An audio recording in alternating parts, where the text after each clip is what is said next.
had destroyed. The reader will remember that this mark, although large, had been originally very indefinite, but by slow degrees nearly imperceptible, and which for a long time my reason struggled to reject as fanciful, it had at length assumed a rigorous distinctness of outline. It was now the representation of an object that I shuddered to name, and for this, above all, I loathed and dreaded, and would have rid myself of the monster had I dared. It was now, I say, the image of a hideous, of a ghastly thing, of the gallows.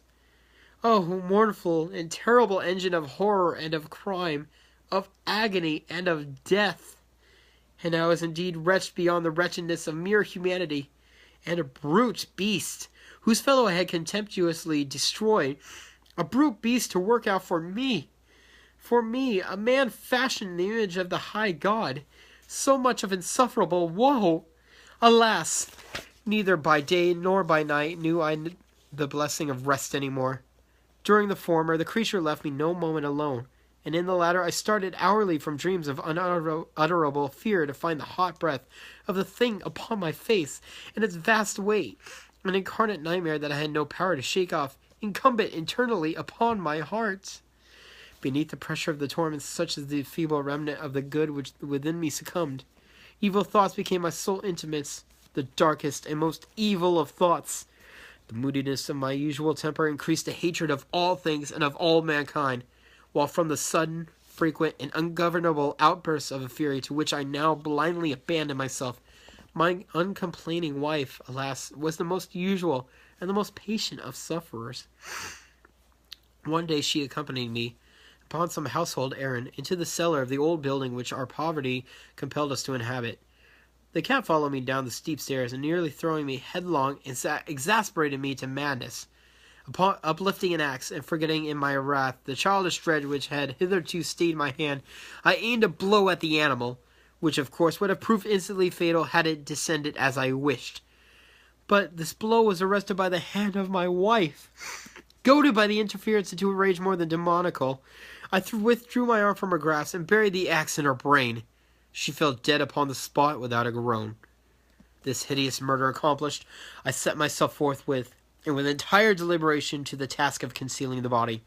I knew that I could not remove it from the house, either by day or by night, without the risk of being observed by the neighbors. Many projects entered my mind.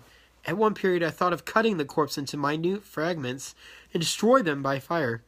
At another, I resolved to dig a grave for it in the floor of the cellar.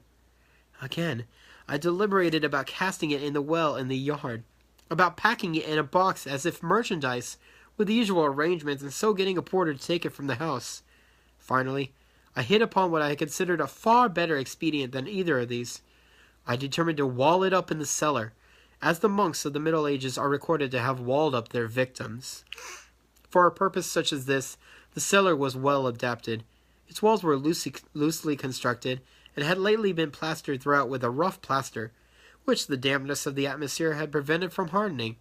Moreover, in one of the walls was a projection, caused by a false chimney, or fireplace, that had been filled up and made to resemble the rest of the cellar. I made no doubt I could readily displace the bricks at this point, insert the corpse, and wall the whole up as before, so that no eye could detect anything suspicious. And in this calculation I was not deceived.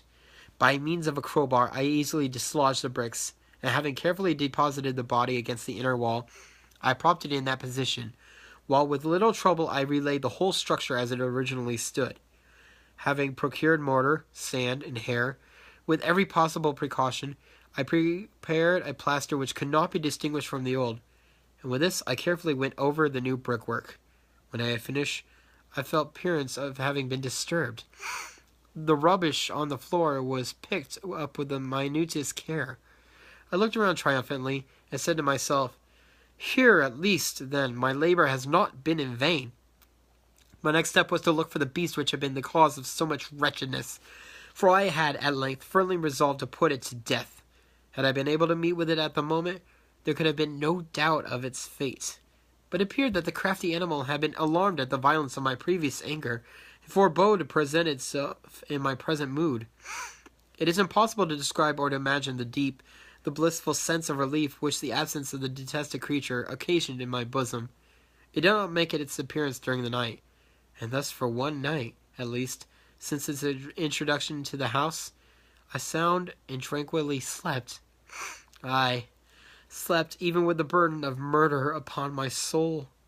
The second and the third day passed, and still my tormentor came not. Once again I breathed as a free man. The monster, in terror, had fled the premises forever. I should behold it no more. My happiness was supreme. The guilt of my dark deed disturbed me but little. Some few inquiries had been made, but these had been readily answered. Even a search had been instituted, but of course nothing was to be discovered. I looked upon my future felicity as secured. Upon the fourth day of the assassination, a party of the police came, very unexpectedly, into the house, and proceeded again to make rigorous investigations of the premises.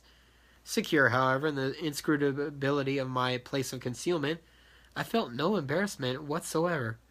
The officers bade me accompany them in this search. They left no nook or cranny unexplored. At length, for the third or fourth time, they descended into the cellar. I quivered not in a muscle. My heart beat calmly as that of one who slumbers in innocence. I walked the cellar from end to end. I folded my arms upon my bosom, and roamed easily to and fro.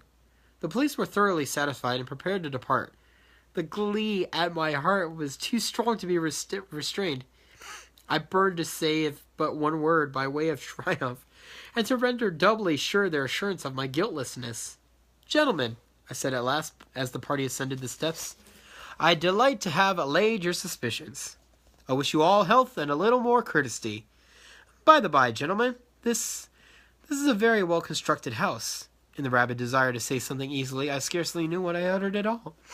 "I may say an excellently well-constructed house. These walls... Are you going, gentlemen? These walls are solidly put together. And here, through the mere frenzy of bravado, I rapped heavily with the cane which I had held in my hand, upon that very portion of the brickwork behind which stood the corpse of the wife of my bosom. But may God shield and deliver me from the fangs of the arch-fiend! No sooner had the reverberation of my blow sunk into silence than I was answered by a voice from within the tomb, by a cry at first muffled and broken, like the sobbing of a child, and then quickly swelling into one long and continuous scream, utterly anomalous and inhuman. A howl, a wailing shriek, half of horror and half of triumph, such as might have arisen only out of hell, conjointly from the throats of the damned in their agony, and of the demons that exult in the damnation. Of my own thoughts it's folly to speak. Swooning, I staggered to the opposite wall. For one instant the party on the stairs remained motionless, through extremity of terror and awe. In the next, a dozen stout arms were toiling at the wall. It felt bodily.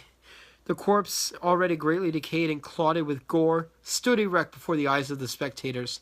Upon its head, with red extended mouth and solitary eye of fire, sat the hideous beast, whose craft had seduced me into murder, and whose informing voice had consigned me to the hangman.